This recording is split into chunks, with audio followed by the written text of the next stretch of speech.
Di 20K subscriber channel Novel Official, akan adakan giveaway untuk satu orang pemenang. Syaratnya kalian harus subscriber, komen, like, share, supaya kalian bisa terpilih untuk jadi pemenang giveaway. Semoga beruntung bosku. Selamat datang di channel Novel Official. Sebelum kalian mendengarkan novel Pesona Pujaan Hati, jangan lupa like, share, and subscribe. Kalau tidak ku sentil jantung kalian. Hehehehe. Tanpa lama-lama lagi langsung saja kita masuk di alur cerita novelnya. Bab 7191 sampai bab 7200. Charlie sama sekali tidak menganggap serius soal dua pulau di Maladewa itu. Baginya, bila benar-benar menginginkan pulau-pulau tersebut, ia tinggal mengambil sebagian kecil dana dari rekeningnya. Hanya dalam sekejap, beberapa pulau pribadi bisa langsung kepemilikan atas namanya. Namun, dua pulau yang diberikan oleh Bernard Arnault itu memiliki keistimewaan yang jauh melampaui pulau-pulau biasa yang bisa dibeli dengan uang. Nilai terbesar dari pulau tersebut terletak pada satu hal yang tak terlihat, kerahasiaan kepemilikannya. Bernard bukanlah pengusaha sembarangan. Ia adalah maestro di balik merek-merek mewah papan atas. Sebanyak apapun properti dan pulau resor yang ia miliki, semuanya tersembunyi rapi dari pengamatan publik maupun pihak yang berkepentingan. Di zaman sekarang, dua cara paling umum untuk menyelidiki harta kekayaan seseorang adalah melalui jejak properti dan arus permodalan. Sama halnya dengan banyak orang yang mendaftarkan rumah atau perusahaannya atas nama orang lain. Meski tampak terpisah, keuntungan dari sewa, laba usaha, hingga hasil penjualan pada akhirnya tetap mengalir kembali ke tangan pemilik aslinya. Dengan begitu, mata rantai bisnis mereka masih bisa dilacak. Tidak sepenuhnya bersih, namun, dua pulau ini berbeda. Secara hukum, pulau-pulau tersebut berada di bawah nama Bernard. Ketika semua kegiatan eksternal dihentikan, pulau-pulau itu tak menghasilkan sepeser pun. Justru membutuhkan investasi terus-menerus. Dan seluruh pendanaannya berasal dari Bernard.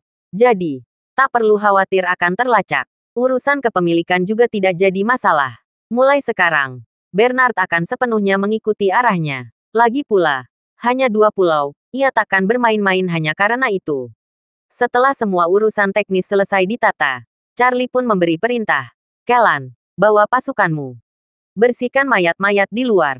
Operasi kita akan segera dimulai. Kellan mengangguk dalam-dalam. Tidak berani ragu sedikit pun. Dan langsung menjawab.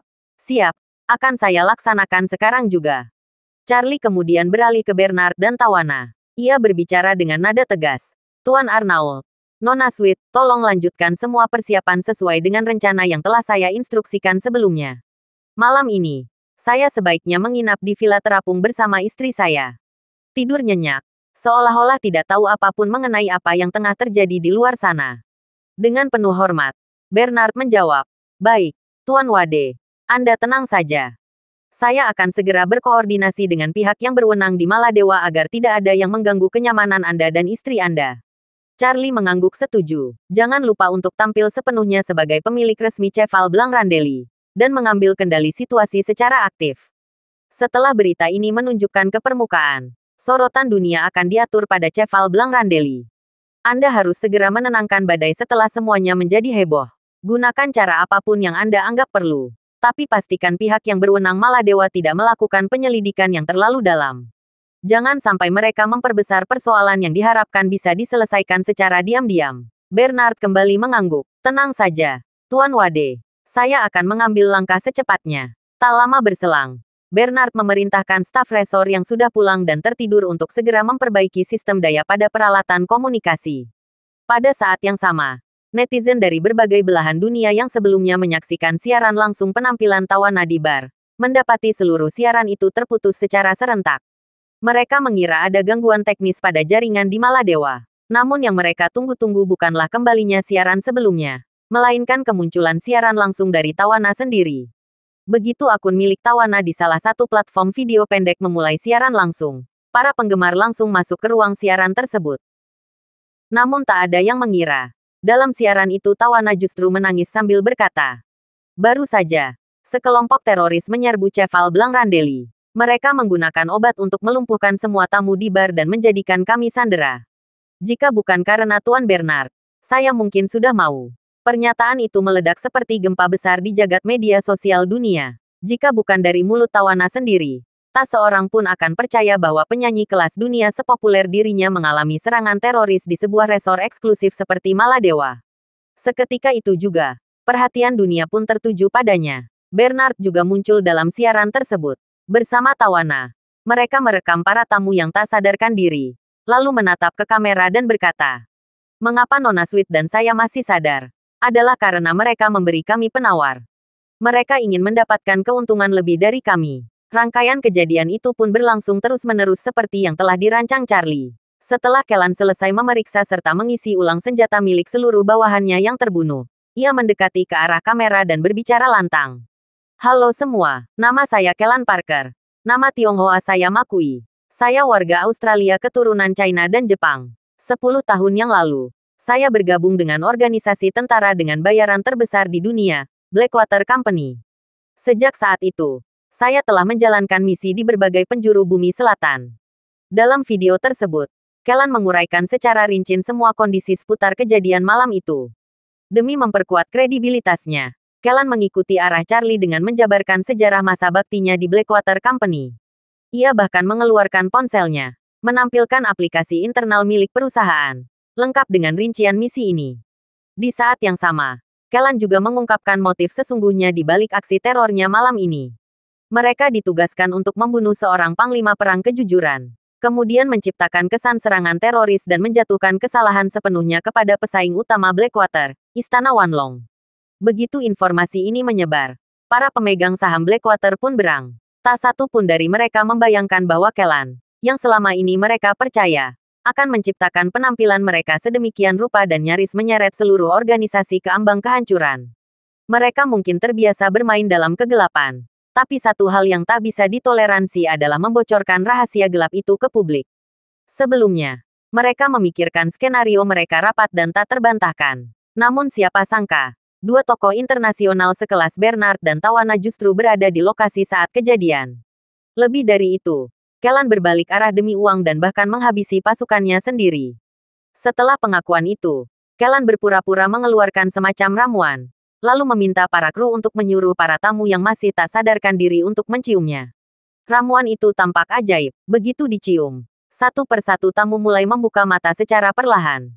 Padahal, zat tersebut tak memiliki efek apa-apa. Ini hanyalah bagian dari skenario yang telah disiapkan. Charlie sudah memperhitungkan waktu dengan cermat dan membangunkan para tamu dari koma pada saat yang paling dramatis.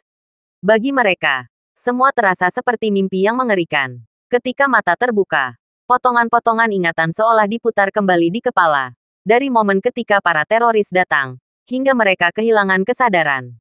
Elaine, yang masih syok, berteriak histeris. "Tolong, lepaskan wanita tua ini. Saya sudah tua. Belum pernah benar-benar bahagia seumur hidup saya. Ini kali pertama saya ke Maladewa. Jangan biarkan saya mati di sini." Dengan tergesa-gesa, Kellan menenangkannya. "Nyonya, tolong tenang. Memang awalnya saya datang untuk melakukan serangan. Tapi setelah Anda pingsan tadi, saya telah mencapai kesepakatan dengan Tuan Bernard. Beliau menjanjikan ketidakseimbangan yang besar. Cukup bagi saya untuk hidup tenang tanpa harus khawatir apapun. Saya juga telah bersumpah untuk mengabdi padanya. Semua tentara Blackwater yang saya bawa, kecuali beberapa yang setia di sisi saya, sudah saya habisi. Dengan kata lain, Anda semua kini berada dalam kondisi aman." Elaine menatap tak percaya. "Apa maksudmu? Kamu tidak akan membunuh kami?" Kellan mengangguk mantap. "Benar, berkat kemurahan hati Tuan Bernard, saya telah mengambil keputusan untuk setia padanya selamanya. Mulai sekarang, Anda semua aman sepenuhnya." Jawaban Kellan menggema bak gelegar petir yang membelah langit. Semua orang Tionghoa dan para warga asing yang memahami bahasa Mandarin langsung merendahkan, riuh dan penuh haru. Sementara itu, mereka yang tidak mengerti hanya memikirkan kebingungan. Namun, orang-orang di sekitar segera memberi penjelasan, menularkan kabar gembira itu kepada siapapun yang belum memahami. Tak butuh waktu lama sebelum euforia merambat ke seluruh penjuru keramaian. Kabar bahagia itu menyebar dengan cepat, dan seolah badai telah berlalu. Semua orang merasa seperti baru saja selamat dari bencana besar. Tangis haru meledak di mana-mana. Mereka berpelukan dengan orang-orang yang mereka cintai, seakan tak ingin melepaskan. Elaine dan Jacob pun larut dalam tangis yang tak terbendung. Keduanya saling mendekap, menggenggam harapan baru dalam tangis yang pecah berkeping-keping. Pada saat yang sama, dunia maya pun porak-poranda. Tawana, tanpa belas kasihan, menyiarkan langsung seluruh kejadian tersebut. Tayangan itu disaksikan oleh ratusan juta orang di berbagai belahan dunia. Amarah pun menggelegak di tubuh para petinggi Maladewa. Tanpa pikir panjang, mereka langsung memerintahkan pengerahan lebih dari sebagian kekuatan militer nasional ke Cheval Blanc Randeli. Perlu diketahui, total kekuatan militer Maladewa tak sampai 3.000 personel. Bila tak terhitung para petugas dan petugas logistik, kemungkinan besar, pasukan tempur aktifnya bahkan tak mencapai 2.000 orang. Angkatan Laut Maladewa memiliki armada terbatas dengan berat maksimum sekitar 100 ton. Kebanyakan hanyalah sisa peralatan dari negara-negara tetangga. Sementara angkatan udaranya pun hanya memiliki 2 hingga 3 helikopter bantuan asing, dengan kemampuan mobilitas yang sangat terbatas. Maka, satuan marinir yang terdiri dari beberapa lusin orang segera diterjunkan untuk menguasai situasi di Cheval Blanc Randeli. Para pemimpin negeri itu juga segera menghubungi Bernard secara pribadi, menanyakan langsung kondisi terkini dengan nada penuh kekhawatiran. Begitu Bernard memastikan bahwa keadaan sudah terkendali, mereka pun membayangkan bahwa pasukan militer tengah meluncur ke lokasi. Tak lama setelah itu, Kellan memainkan peran teatrikalnya di hadapan publik. Dengan senapan mesin ringan di tangan, ia menoleh ke arah Bernard dan berkata dengan nada santai. Tuan Arnauld, kami telah menerima mata uang kripto Anda. Terima kasih atas kemurahan hati Anda. Kami akan pergi terlebih dahulu. Ia bahkan sempat menuangkan mata kepada beberapa orang yang selamat. Tanpa dikomando lagi, mereka pun segera menyusul, berjalan keluar dengan langkah penuh waspada, dengan senjata di tangan. Kellan menyapu sekeliling dan berkata lantang kepada para turis yang masih berada di dalam bar. Jika militer Maladewa bergerak cepat, mereka mungkin bisa tiba dalam waktu 40 menit. Aku tidak tahu apakah orang-orangku di luar masih hidup. Saranku, lebih baik kalian tetap di tempat. Jangan gegabah. Tunggu sampai militer datang. Tanpa menunggu tanggapan dari siapapun, ia pun berbalik dan meninggalkan bar bersama pasukannya. Sebagai komandan tertinggi dari perusahaan Blackwater yang terlibat langsung dalam aksi teror ini, kehadirannya di tanah Maladewa jelas merupakan pelanggaran hukum berat. Bila ia memilih untuk tetap tinggal, maka bisa dipastikan, militer akan langsung menangkapnya begitu mereka tiba. Oleh karena itu, Charlie telah merencanakan rencana pengungsi bagi mereka. Setelah Kellan secara terbuka berkhianat di Blackwater, ia harus segera membawa pasukannya kabur menggunakan speedboat yang sebelumnya mereka pakai datang. Charlie bahkan telah menyiapkan kapal dagang yang dikawal oleh armada Istana Wanlong, untuk menjemput mereka di laut lepas. Dengan kemampuan Angkatan Laut Maladewa yang sangat terbatas, mustahil mereka bisa mengejar speedboat Kellan yang sudah lebih dulu menghilang di balik cakrawala. Charlie tak khawatir Kellan akan mencoba berkhianat. Setelah reputasi Blackwater hancur, dan tanpa kekuatan besar, tidak ada tempat di dunia ini yang bisa ia jadikan tempat bernaung.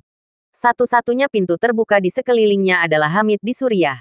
Andai ia nekat melarikan diri, maka bukan hanya Blackwater yang ia singgung, tetapi juga Charlie sendiri. Itu akan menjadi awal dari akhir dia. Kellan sangat menyadari kenyataan itu. Maka dengan patuh, ia membawa orang-orangnya kembali ke dermaga. Setelah menghancurkan speedboat cadangan, mereka menaiki perahu terakhir dan berlayar menjauh dari Cheval Blanc Randeli. Sementara itu, para pengunjung yang masih berada di bar memilih tetap bertahan di tempat. Mereka tidak tahu situasi di luar, dan Kellan berkata bahwa mungkin masih ada teroris yang melakukan pembunuhan yang cukup membuat mereka ciut. Tak satu pun berani mengambil risiko. Mereka tahu, satu langkah keliru saja bisa menjadi akhir hidup mereka. Tawana, di sisi lain, tetap melanjutkan siaran langsungnya. Ia terus mengecam tindakan Blackwater, dan dunia menyaksikan semuanya. Nama Blackwater tercoreng total, kecaman meluas. Bahkan sejumlah netizen mendesak pemerintah Amerika Serikat untuk segera menetapkannya sebagai organisasi teroris.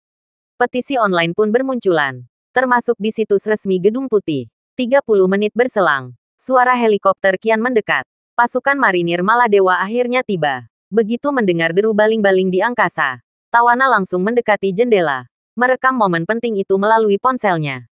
Para perwira tinggi militer yang berkumpul dari ibu kota Mel ikut menyaksikan siaran langsung tersebut.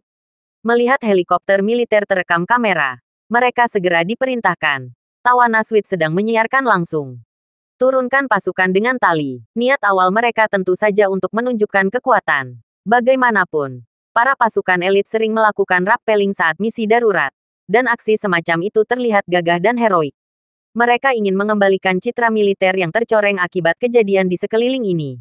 Namun, Dia menjawab dengan ragu-ragu. Tuan, pasukan kita belum berlatih rappelling secara memadai. Disarankan kita tidak mengambil risiko. Izinkan helikopter mendarat di tempat yang aman. Pejabat tinggi yang mendengarnya langsung naik pitam. Ini misi genting. Netizen dunia menyaksikan. Kita harus memberi kesan kuat. Sang komandan hanya bisa menghela napas dan menjelaskan. Beberapa tahun yang lalu, pasukan India juga melakukan rappelling saat siaran langsung. Akibatnya, seorang prajurit jatuh dan mencederai dua rekannya. Dunia mencibir mereka tanpa ampun. Pasukan kita bahkan tidak mendapat pelatihan harian seperti mereka. Jika kita gagal tampil gagah, yang ada hanya cemoohan dari seluruh dunia. Petinggi itu semakin geram. Saya minta kalian jaga wibawa negara. Tapi kalian malah abaikan pelatihan dasar. Komandan itu mengangkat bahu dengan putus asa. Saya sudah lama mengajukan anggaran helikopter pembelian baru dan dana pelatihan tambahan. Tapi tidak pernah disetujui. Bahkan perawatan dasar saja tak mampu kami lakukan. Setelah jeda yang hening dan penuh kekecewaan, salah satu pejabat berkata lesu.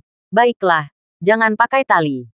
Cari tempat yang aman saja. Para penonton, baik yang berada di dalam bar maupun yang menyaksikan siaran langsung, menantikan momen heroik itu.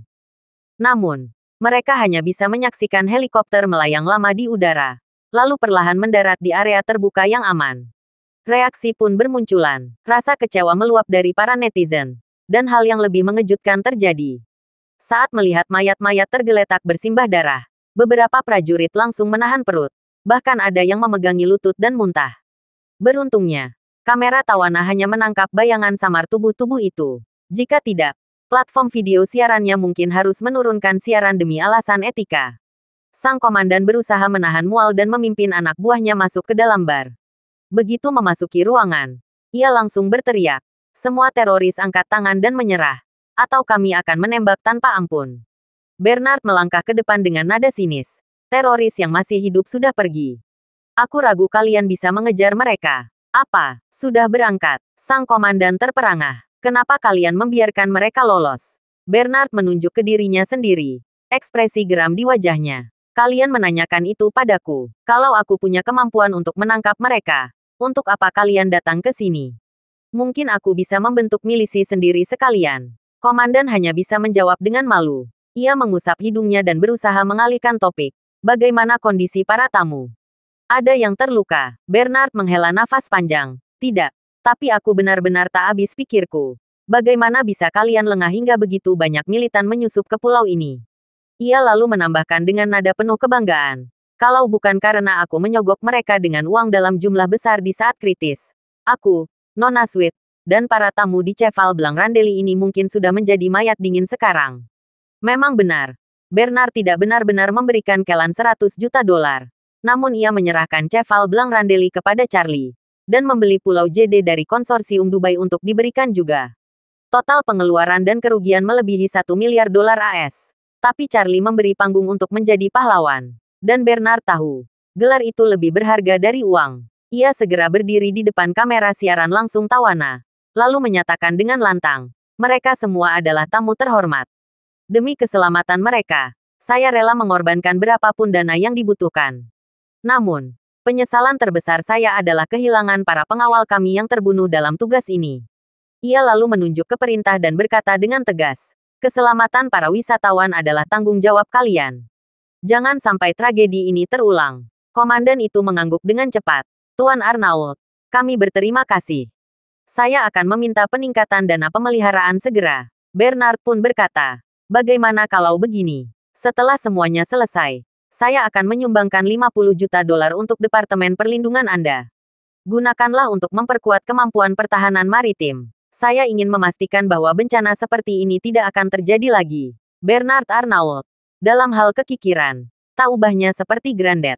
Namun, kekikirannya tidak ditujukan pada dirinya sendiri, melainkan pada orang lain. Prinsip hidupnya sederhana dan keras, bukan hanya sekedar menghasilkan uang yang sepantasnya, tapi juga sebanyak mungkin. Maka, sungguh sia-sia rasanya berharap pria seperti itu akan menghamburkan uang tanpa sebab yang masuk akal.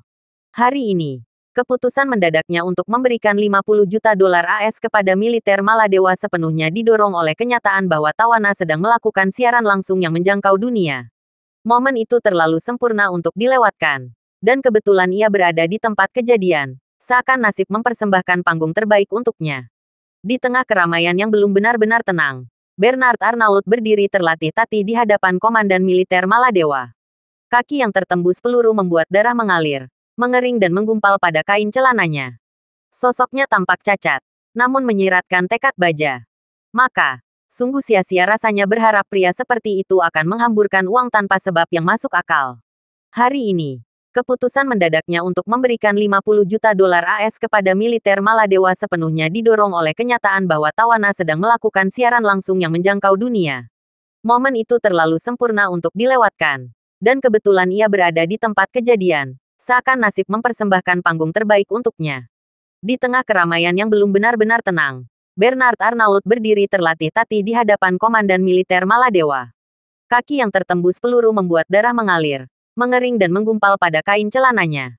Sosoknya tampak cacat, namun menyiratkan tekad baja, khususnya bagi warga Prancis. Pemandangan itu menciptakan kegemparan emosional. Mereka melihat sosok Bernard seolah menjelma menjadi Napoleon modern, dengan tubuh yang rapuh namun semangat yang membara. Untuk sesaat, Bernard Arnault dipuja sebagai pahlawan nasional masa kini, kebanggaan yang langka bagi bangsa yang haus akan kejayaan. Prancis, dalam beberapa tahun terakhir, memang sedang kehilangan sinarnya di kancah internasional. Ayam jantan Galia itu mulai redup.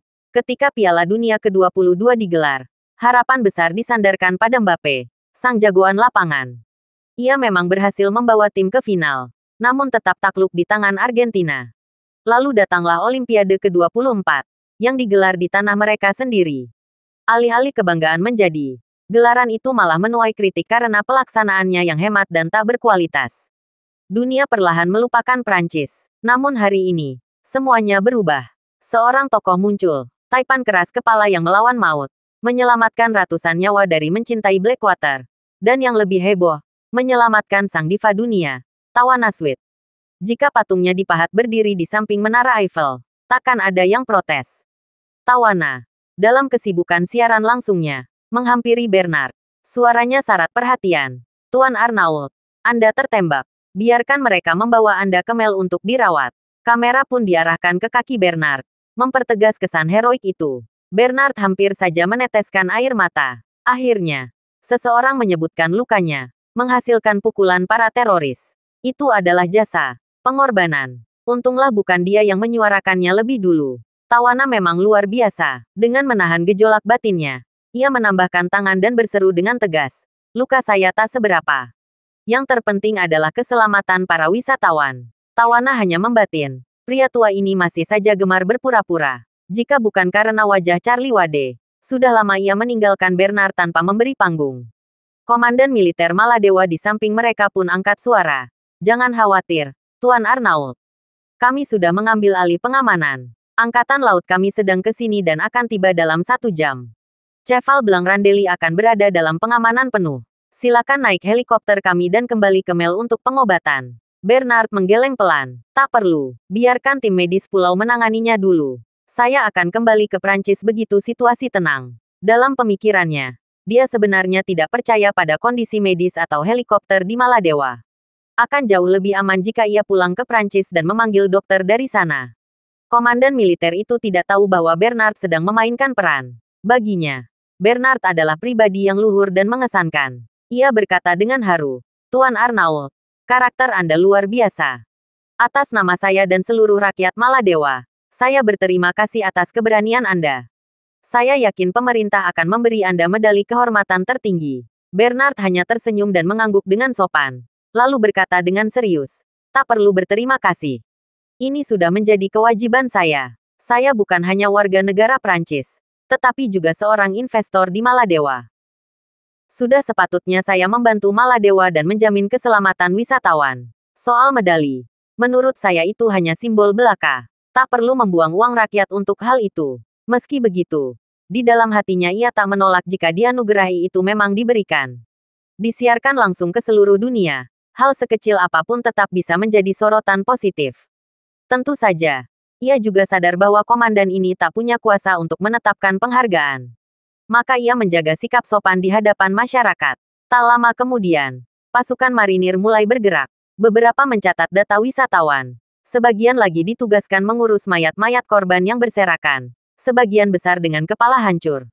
Sayangnya, militer Maladewa bukanlah kekuatan yang tangguh. Negara ini tidak pernah terlibat konflik besar selama puluhan tahun. Pemberontakan terakhir bahkan hanya melibatkan bayaran 80 tentara asal Sri Lanka. Meski jumlahnya kecil, presiden saat itu membutuhkannya dan akhirnya meminta bantuan India, yang mengirim lebih dari 1.000 pasukan terjun payung untuk mengendalikan situasi.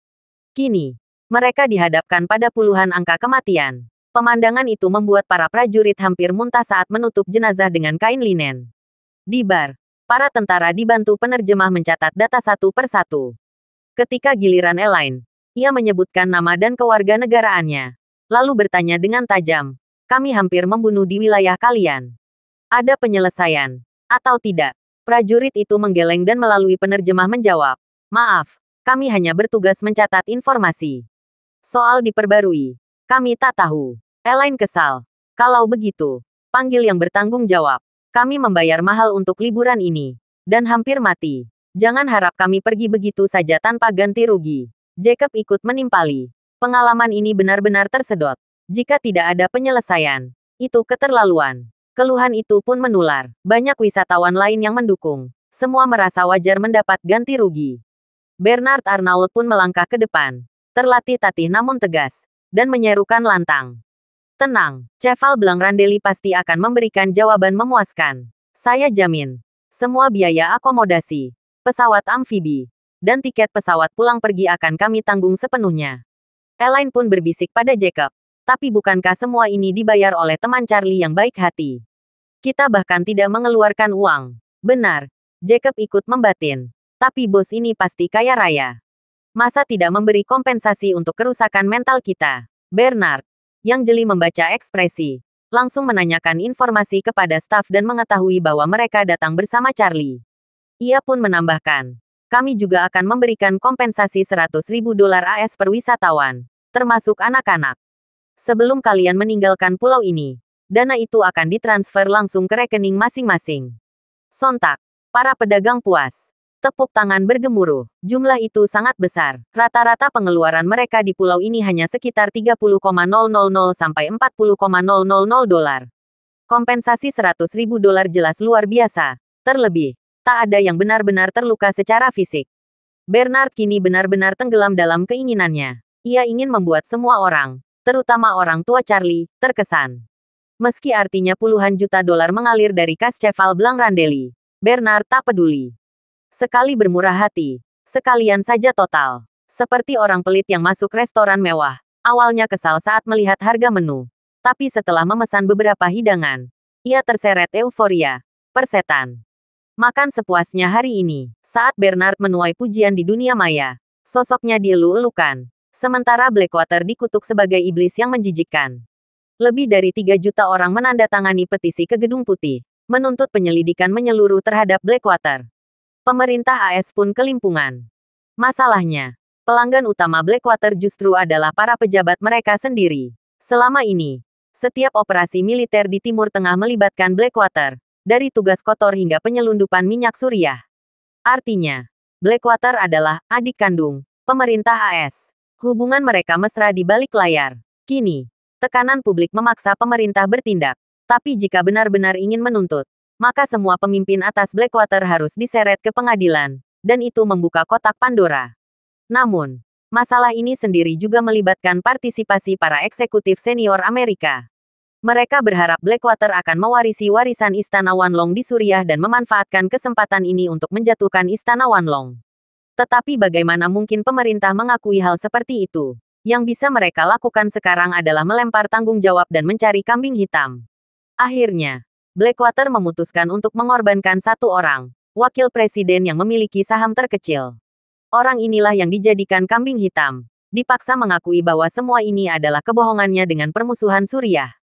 Lalu, ia diminta menyerahkan diri. Sebagai imbalannya, Dewan langsung menggelontorkan $200 juta untuk keluarganya. Jika menolak, bisa saja ia akan mati di rumah malam ini dan isinya bunuh diri besok. Pemerintah AS pun segera mengumumkan bahwa kasus terorisme Cheval Blanc Randeli telah terpecahkan. Pelaku sudah menyerahkan diri, dan penyelidikan terhadap Blackwater sedang berlangsung. Tentu saja, Semua ini hanya sandiwara. 2 bulan dari sekarang, saat ketegangan publik surut, mereka akan mengumumkan bahwa masalah ini hanyalah tindakan wakil presiden pribadi, air hitam. Bersih. Tapi Charlie tidak akan membiarkan hal itu terjadi. Ia ingin Blackwater membayar mahal dan sadar bahwa Istana Wanlong bukanlah target yang bisa mereka sentuh. Dan selama Bernard Arnault masih berdiri tegak di garis depan, menggigit Blackwater tanpa melepaskan, maka mereka tidak akan mudah lolos. 1 jam berlalu sejak peristiwa mencekam itu, dan akhirnya kapal-kapal militer Maladewa merapat di lokasi kejadian. Namun, tak ada lagi yang bisa mereka lakukan kecuali mengurus jenazah para korban. Para prajurit pun bersiap memindahkan jasad-jasad itu ke atas kapal untuk dibawa kembali ke Mel, ibu kota negara. Di saat yang sama, Charlie mengirim pesan melalui WeChat kepada Tawana, meminta mengingatkan Bernard Arnault akan sesuatu yang penting. Begitu membaca pesan itu, Bernard segera berkata pada Tawana dengan penuh kesungguhan, "Nona Sweet, mohon bantu saya membalas pesan Tuan Wade. Katakan padanya bahwa saya hampir tak pernah dimanfaatkan olehnya. Maka kali ini, saya akan memberikan yang terbaik." Segera setelah itu, Bernard mendekati militer setempat dengan sikap tegas, seolah-olah seekor ayam jantan yang mengangkat dagunya tinggi-tinggi. "Semua jenazah ini adalah tentara bayaran dari Blackwater," ujarnya lantang. "Di hadapan publik global, saya tidak akan membiarkan siapapun menanganinya tanpa prosedur.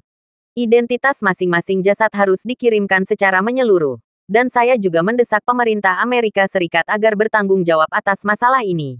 Bila memang benar mereka adalah pasukan Blackwater, maka pihak Blackwater wajib memberikan penjelasan kepada masyarakat internasional."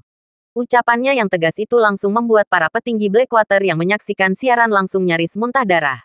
Mereka semula berharap Departemen Luar Negeri AS bisa turun tangan, setidaknya agar jenazah-jenazah tersebut dikirim kembali ke Amerika untuk dikremasi, atau diselesaikan secara diam-diam.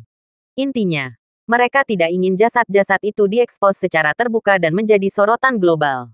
Masalahnya, sebagian besar tentara bayaran Blackwater punya identitas yang sah dan dikenal publik.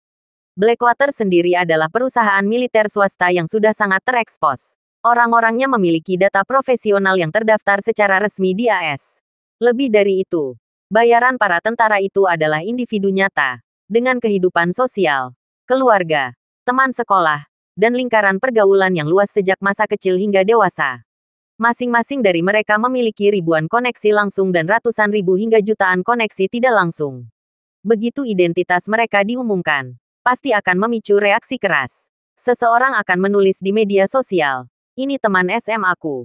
Atau "Dia tetanggaku." Apalagi kalau gosipnya menyentuh kalangan dalam, maka para warganet yang haus informasi akan semakin riuh bertambah. Blackwater ingin meredakan isu ini secepat mungkin. Namun saat pembicaraan sudah menyebar ke puluhan orang, kehebohannya tak akan bisa dipadamkan melebihi itu. Saat itu pula, para eksekutif Blackwater merasa sangat muak terhadap Bernard Arnault. Namun mereka pun sadar tak punya kekuatan untuk melawannya. Bernard bukan orang sembarangan. Ia pernah menjadi manusia terkaya di muka bumi, memiliki pengaruh yang menggetarkan, dan ia adalah warga negara Prancis. Tak ada satupun yang berani mencapai tokoh sekelasnya. Apalagi, orang-orang mereka malah kerap bertemu Bernard hari ini. Menanggap sikap Bernard yang begitu kukuh, komandan militer Maladewa hanya bisa menunduk hormat. Lalu berkata, "Tuan Arnault, mohon tenang, kami akan mengurus ini sesuai dengan prosedur yang berlaku. Tidak akan ada kesalahan kecil pun." Bernard mengangguk mantap, lalu berseru lantang, "Ini bukan hanya menjadi perhatian pribadi saya, melainkan juga perhatian seluruh korban dan masyarakat dunia yang menyaksikan secara langsung. Segala perkembangan terkait kejadian ini harus dilaporkan tepat pada waktunya. Jika tidak, maka Anda harus siap mempertanggungjawabkannya di hadapan dunia." Lalu ia menambahkan dengan penuh tekanan, "Dan jangan lupa, masalah ini terkait reputasi negara Anda. Apakah para wisatawan kelak masih mau datang ke sini atau tidak, bergantung sepenuhnya pada bagaimana Anda menyelesaikan masalah ini. Jika ditangani secara bijak, publik akan menganggap ini hanyalah musibah, dan keraguan terhadap negara Anda tidak akan berlanjut. Tapi jika Anda menguasainya, kepercayaan dunia akan luntur. Itu bisa menyebabkan kehancuran bagi industri pariwisata Anda." Tawana pun menimpali dengan nada tegas, "Saya akan terus mengikuti perkembangan kasus ini. Mulai hari ini, saya akan menyisihkan minimal 30 menit setiap hari untuk siaran langsung melalui akun pribadi saya. Guna mengabarkan perkembangan terbaru kepada para penggemar di seluruh dunia, Saya harap Anda tidak mengecewakan kami. Jika Bernard mewakili kalangan elit dunia, maka Tawana adalah suara masyarakat global. Kekuatan orang kaya terletak pada harta mereka. Saat masih memiliki kekayaan, mereka bisa mengendalikan banyak hal dan disegani. Namun begitu bangkrut, dunia pun acuh tak acuh. Sedangkan kekuatan selebritas ada pada diri mereka sendiri, pesona, karya, dan profesionalisme mereka menumbuhkan cinta dari hati para penggemar. Bahkan jika mereka pensiun dari dunia hiburan, banyak orang yang tetap akan mengenali dan menghormati mereka. Kini, Bernard dan Tawana bersama-sama memperhatikan kasus ini. Mereka seperti dua sisi mata uang yang saling melengkapi. Satu lagi memiliki kekayaan dan pengaruh untuk mengambil keputusan. Satu lagi memiliki daya tarik personal dan basis massa untuk menyuarakan aspirasi masyarakat. Keduanya bersuara bersamaan. Hasilnya, bukan hanya Alexander dari Blackwater yang panik. Para pejabat tinggi Maladewa pun mulai berkeringat dingin. Mereka paham, kejadian ini telah menarik perhatian global dalam waktu singkat. Jika tidak ditangani dengan cermat, bukan hanya reputasi mereka yang hancur, bisa jadi seluruh sektor pariwisata negara akan runtuh. Dan jika hal itu terjadi, resor ini mungkin tidak akan pernah kembali pulih seperti semula. Pariwisata adalah nadi kehidupan Maladewa. Mereka tidak bisa membiarkan kehancuran merusak kerusakan ekonomi. Bahkan jika pejabat tinggi Amerika Serikat turun tangan, tidak akan mampu menyembunyikan fakta apapun. Sebab Maladewa bukan negara dengan nilai strategis tinggi bagi AS, tidak memiliki sumber daya penting ataupun posisi vital militer. Amerika tidak akan mengorbankan banyak hal demi Maladewa. Maka, satu-satunya yang bisa diandalkan hanyalah diri mereka sendiri. Komandan itu pun mengangguk cepat. Tuan dan Nona, tenang saja. Walau negara kami kecil, kami sangat bertanggung jawab. Sementara itu, para warganet di seluruh dunia mulai memuji keberanian Bernard dan Tawana. Keduanya tampil berani, menghadapi kekuatan besar tanpa gentar. Publik pun kagum, terutama Bernard. Langkahnya hari ini sangat luar biasa. Blackwater benar-benar menderita. Mereka khawatir tidak bisa melempar kambing hitam. Dan lebih takut lagi jika masalah ini terus berkembang menjadi kerugian yang tak terkendali. Dalam perspektif mereka, kejadian ini seperti kanker ganas. Bila masih tahap awal, mungkin bisa dipotong dengan operasi kecil. Tapi jika sudah menyebar, meski dilenyapkan melalui penyakit, penyakitnya akan terus kembali. Dan jika terus begini, bahkan jika tak mati, setengah hidup pun lenyap. Meski proses evakuasi dan pencatatan yang dilakukan militer berlangsung cukup lama, Elaine dan Jacob tak berhenti sumringah. Yang membuat mereka begitu bersemangat bukanlah kejadian mencekam itu, melainkan hadiah $100.000 AS yang dijanjikan Bernard Arnault secara pribadi. Rasanya seperti menaiki roller coaster emosi, berdebar, lalu terbang tinggi. Begitu seluruh data tamu dicatat dan pemakaman diurus, para wisatawan pun dipersilakan kembali ke kamar masing-masing. Malam sudah larut, semua orang tampak lelah, baik jasmani maupun batin. Mereka pulang beriringan, saling menopang sesama kerabat. Elaine dan Jacob berjalan berdua, tangan bertautan. Udara laut masih membawa jejak aroma besi yang samar. Elaine memejamkan mata, menarik napas panjang, lalu berdesah. Sayangku, entah kenapa, udara di Maladewa malam ini terasa lebih manis. Jacob mengangguk, meski tak sadar bahwa manis yang dimaksud istrinya adalah aroma darah yang masih tercium samar. Sambil tersenyum lebar ia menjawab, bayangkan saja, kita liburan tanpa mengeluarkan uang sepeser pun, dan malah dapat $100.000 secara cuma-cuma. Udaranya manis, bahkan udara lautnya pun terasa lebih manis. Elaine menamparkan tangan suaminya dengan gembira. Ini malam pergantian tahun, dan kita mendapat keberuntungan seperti ini. Pertanda tahun depan akan penuh rezeki. Namun, wajahnya tiba-tiba berubah. Ia mengeluh kecewa. Ah, sayang sekali. Kita rugi besar. Jacob langsung cemas. Rugi apa? Elaine mengerucutkan. Claire dan Harvey tidak ikut ke bar malam ini. Kalau mereka datang, kita bisa mendapatkan $200.000 lagi, kan? Jacob tertegun seketika. Aduh, sial. Ini kerugian besar. Elaine menimpali. Aku akan menelepon mereka sekarang. Suruh balik dan daftar informasi. Bilang saja tadi lupa isi data. Masih bisa menyusul. Ia hendak berlari kembali. Tapi Jacob buru-buru menarik tangannya. Jangan gegabah. Mereka pasti sudah terdaftar. Lagi pula, kalau ketahuan, kita bisa ditipu. Ini negara orang, bukan rumah sendiri. Jangan ambil risiko pas malam tahun baru. Elaine terdiam sejenak, lalu mendesah. Benar juga. Lebih baik hati-hati. Tapi tidak apa-apa, menantu kita bisa mencari uang. Dia pasti tidak peduli soal 200.000 dolar. Ia lalu tersenyum dan memegang tangan Jacob. Ngomong-ngomong, sayang, kamu mau pakai uang 100.000 dolar itu buat apa? Jacob mengangkat bahu. Aku belum tahu. Simpan dulu. Belum ada rencana. Elaine menjawab dengan cepat. Aku sudah tahu. Setelah pulang, kita istirahat sebentar. Lalu liburan lagi ke tempat yang lebih mewah. Jacob penasaran. Mau kemana kali ini? Elaine mengucapkan gigi. Ke Dubai. Jacob mengerutkan dahi. Loh, kenapa ke Dubai lagi? Elaine mendelik. Semuanya gara-gara kamu waktu itu. Karena tingkahmu. Aku tidak bisa menikmati liburan di Dubai. Kali ini, aku harus puas-puasin dan menghabiskan semua uang itu. Jacob tiba-tiba teringat momen traumatis ketika mereka memanggil Raymond namun justru menjadi bumerang bagi dirinya sendiri. Rasanya masih menyesakkan. Ia hendak menolak. Tapi Elaine langsung menyela. Jangan macam-macam. Kamu yang membuat masalah saat itu. Sekarang kamu harus ikut memaafkannya. Nanti, kamu wajib keluarin 50.000 dolar untuk membeli aku hadiah. Itu hukuman sekaligus penyelesaian. Meskipun Jacob merasa permintaan Elaine terkesan tak malu, ia tetap menyetujuinya tanpa berpikir panjang. Perjalanan terakhirnya ke Dubai adalah titik tergelap dalam hidupnya. Namun, jika itu satu-satunya jalan untuk menuntaskan mimpi buruk dengan tangan sendiri, ia akan kembali lagi. Terlebih lagi, kali ini ia akan merayakan kemewahan di sana dengan segenap hati dan jiwa. Maka ia berkata pada Elaine, Maladewa tidak jauh dari Dubai. Bagaimana kalau setelah selesai dari Maladewa, kita membiarkan kedua anak itu pulang ke Aurus Hill, dan kita terbang langsung ke Dubai? Oke, jawab Elaine sambil tersenyum lebar. Idemu bagus sekali. Kalau begitu, sudah beres. Sekarang cepatlah kembali. Istirahatlah. Dan beritahu Claire besok pagi saat kamu bangun. Malam itu, di berbagai belahan dunia, banyak orang terjaga karena malam yang genting. Namun Claire justru tidur nyenyak. Ia baru membuka mata perlahan keesokan paginya, menyambut pagi yang tenang.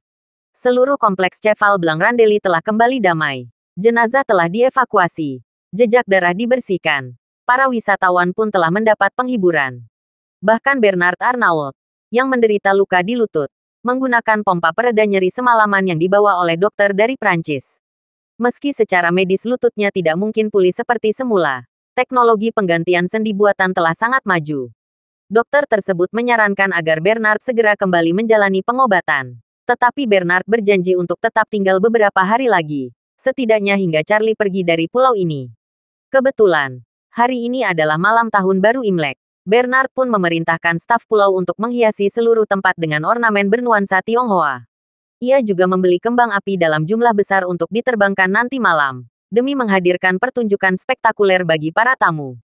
Saat Claire terbangun, dia tidak menyadari sedikit pun tragedi yang terjadi semalam. Melihat Charlie masih terlelap, ia segera mandi, lalu membuat kopi dari mesin kapsul hotel, dan melangkah ke teras menghadap laut, secangkir kopi di satu tangan, ponsel di tangan lainnya. Sudah sekian lama ia memendam beban di hati. Duduk di tepi laut memberi kedamaian yang jarang ia rasakan. Namun, ketenangan itu hanya sesaat. Begitu dia melirik ponselnya, serangkaian notifikasi berita membuatnya membelalak. Berita terbaru. Terjadi serangan teroris di Cheval Blanc Randeli, Maladewa. Tawana Sweet melakukan siaran langsung yang penuh ketegangan. Kengerian di Maladewa. Serangan teroris mengguncang Cheval Blanc Randeli. Perusahaan Blackwater di balik serangan teroris. Mantan orang terkaya di dunia menyelamatkan ratusan nyawa dengan kekayaannya. Claire terperangah. Bukankah tadi malam Tawana berada di pesta Seafi Ubar? Kedua orang tuanya juga ada di sana. Sementara ia dan Charlie memilih untuk tidak pergi. Ia malah tertidur lelap sejak itu hingga pagi. Apakah benar? Saat ia tidur, serangan teroris benar-benar terjadi di pulau ini. Dengan jantung berdebar, Claire mulai membuka satu persatu tautan berita. Salah satu video menampilkan siaran langsung dari Tawana. Saat dia melihat ayah dan ibunya berjongkok dengan kepala yang ditundukkan dalam rekaman tersebut, dia langsung sadar, semua ini nyata. Ia terus menelusuri laporan-laporan lain. Tertulis bahwa kelompok tentara bayaran Blackwater dari Amerika menyamar sebagai prajurit Istana Wanlong untuk melancarkan serangan ini, dengan tujuan menghancurkan Istana Wanlong, pesaing mereka. Target awal mereka adalah membantai seluruh tamu yang menghadiri pesta malam itu dan menciptakan teror global. Namun di luar dugaan, Bernard Arnault justru menyuap mereka dengan ratusan juta dolar, hingga mereka saling menghabisi satu sama lain, meredakan krisis secara tak terduga. Perasaan lega tiba-tiba menyeruak dalam diri Claire. Jika bukan karena Bernard Arnault, orang tuanya bisa saja jadi korban. Namun, ketika ketenangan mulai menguasainya, gambaran justru memunculkan kualitas buruk. Jika serangan besar terjadi di pulau ini, mungkinkah Charlie tidak mengetahuinya? Ia ingat betul kehebatan Tuan Jeston saat itu. Dan Tuan Jeston sendiri mengatakan bahwa kekuatannya tidak sebanding dengan Charlie. Dengan gaya Charlie yang penuh inisiatif dan kemampuan luar biasa, mungkinkah ia hanya diam dalam semalam? Claire lalu teringat bahwa suatu malam ia menonton siaran langsung Tawana menyanyikan lagu Assassin. Tapi setelah itu, dia tiba-tiba ketakutan dan tertidur. Padahal dari kronologi kejadian, saat para penjahat muncul adalah ketika Tawana sedang bernyanyi. Waktu itu sangat cocok dengan saat Claire mulai terlelap. Apakah semua ini ada hubungannya dengan Charlie? Ketika pikirannya sedang menyelami segala kemungkinan, Charlie keluar dari kamar dan berdiri di teras. Ia merasakan tubuhnya sambil tersenyum. Sayang, kamu bangun pagi sekali hari ini. Claire segera menyimpan pikirannya dan menjawab. Aku tidur lebih awal semalam. Jadi bangun awal hari ini. Ia lalu menatap Charlie dengan ragu dan berkata, tapi aku merasa aneh. Aku masih ingat sedang menonton siaran langsung. Lalu tiba-tiba bermimpi dan tertidur begitu saja. Charlie tertawa ringan. Mungkin kamu terlalu lelah akhir-akhir ini. Setelah bisa bersantai, tubuhmu langsung merasa rileks dan tertidur. Claire kembali bertanya. Lalu, kapan kamu tertidur? Charlie menjawab dengan santai. Karena kamu tidur, aku juga ikut tidur. Ada apa memangnya? Claire mengangkat ponselnya, menunjukkan layarnya dan berkata, aku melihat berita soal serangan teroris semalam. Sangat serius. Aku bahkan melihat kedua orang tuaku dalam video itu. Charlie menunjukkan ekspresi terkejut yang sangat meyakinkan. Serius. Ada serangan di pulau ini. Orang tuamu baik-baik saja, kan? Mereka baik-baik saja. Jawab Claire sambil menatapnya. Claire mengangkat ponselnya, menunjukkan layarnya dan berkata, aku melihat berita soal serangan teroris semalam. Sangat serius. Aku bahkan melihat kedua orang tuaku dalam video itu. Charlie menunjukkan ekspresi terkejut yang sangat meyakinkan. Serius. Ada serangan di pulau ini. Orang tuamu baik-baik saja, kan? Mereka baik-baik saja. Jawab Claire sambil menatapnya. Beritanya menyebut Bernard Arnault menyuap para teroris dan menyelamatkan semuanya. Tak ada korban jiwa. Aku ingin melihat orang tuaku dan menanyakan kondisi mereka. Charlie mengangguk cepat. Masih dalam peran. Kalau begitu, ayo kita ke kamar mereka sekarang. Mereka berdua lalu keluar dari villa air dan menuju ke kamar di sebelah. Setelah dijatuhkan beberapa kali, Jacob membuka pintu sambil mengucek mata. Ia menguap dan berkata, Claire, Charlie, pagi sekali kalian. Claire bertanya penuh cemas. Ayah, aku membaca berita di tadi malam ada serangan teroris. Apa ayah dan ibu baik-baik saja? Kami baik-baik saja. Tenang, Jacob mengganti tangan dengan santai. Bahkan, ini berkah terselubung. Kami masing-masing dapat memulihkan mental sebesar $100.000. Ia menambahkan dengan nada menyesal. Sayang sekali kalian tak ada di sana semalam. Kalau ikut, pasti dapat juga. Claire buru-buru bertanya. Apa yang sebenarnya terjadi? Ceritakan padaku. Jacob mempersilakan mereka masuk dan mulai menggambarkan kejadian semalam dengan dramatis. Ketika Claire mendengar bahwa dia dan Elaine sempat pingsan di bar, dia semakin yakin bahwa penyelamat mereka bukanlah uang Bernard Arnault, melainkan Charlie. Ia melirik Charlie dengan menyimpulkan ke dalam. Namun pria itu hanya mendengarkan dengan wajah polos penuh rasa ingin tahu. Seolah benar-benar tak tahu menahu. Claire hanya bisa menarik napas panjang dalam hati. Pernikahan mereka penuh rahasia dan sandiwara. Meski Charlie menyelamatkan keluarganya, ia tetap harus berpura-pura tak tahu. Perasaan seperti ini membuat jantung pilu. Saat ini, Elaine keluar dari kamar dan berseru gembira. Putriku, menantuku yang baik. Perjalanan kita ke Maladewa sangat luar biasa. Kita bukan hanya mengeluarkan uang sepeser pun, tapi justru akan membawa pulang banyak uang. Jacob tertawa. Aku sudah menceritakannya pada mereka. Lalu dia menatap Charlie dan Claire sambil berkata, ngomong-ngomong, kami berencana pergi ke Dubai selesai dari sini. Kalau kalian ada urusan, silakan kembali duluan ke Aurus Hill. Claire mengangguk paham. Saya tahu betul. Orang tua pasti ingin memperpanjang liburan setelah mendapat kompensasi sebesar $200.000. Pada saat itu, bel pintu berbunyi. Jacob membukanya dan mendapati Hani, pengurus rumah tangga, berdiri dengan sopan. Halo, Tuan Wilson, maaf mengganggu pagi-pagi. Saya membawa 3 hal penting. Silakan. Hani, jawab Jacob. Pertama, staf kedutaan besar Tiongkok telah menghubungi kami. Jika ada tamu Tiongkok yang ingin meninggalkan pulau lebih awal, mereka bisa membantu menyediakan penerbangan khusus. Tapi semuanya bersifat sukarela. Jacob dengan santai menjawab. Kami tidak ingin repot. Kami tetap berangkat sesuai jadwal. Lanjut ke yang kedua. Yang kedua, malam ini adalah malam tahun baru Imlek. Tuan Bernard Arnault telah menyiapkan makan malam spesial di restoran Asia. Dimulainya pukul 5 sore. Beliau juga akan hadir secara pribadi. Kami akan menayangkan gala festival Imlek. Jacob tertawa kecil. Layanan di pulau ini memang luar biasa. Tapi, kenapa mulai pukul 5? Karena ada perbedaan waktu 3 jam dengan Tiongkok. Pukul 5 di sini. Sudah pukul 8 malam di sana. Gala festival biasanya dimulai pada waktu itu. Oh begitu. Jacob mengangguk. Baiklah. Kami akan hadir tepat pada waktunya. Ngomong-ngomong, soal kompensasi. Kapan akan ditransfer? Itulah poin ketiga yang ingin saya sampaikan. Jawab Hani cepat. Mohon mengirimkan informasi rekening bank Anda dan keluarga. Hari ini, Departemen Keuangan kami akan mentransfer kompensasi sebesar $100.000 untuk masing-masing tamu. Tuan Wade dan Nona Wilson juga akan menerima jumlah yang sama. Semua tamu akan dilayani secara setara. Terima kasih sudah mendengarkan cerita novel Pesona Pujaan Hati. Sampai jumpa di novel selanjutnya.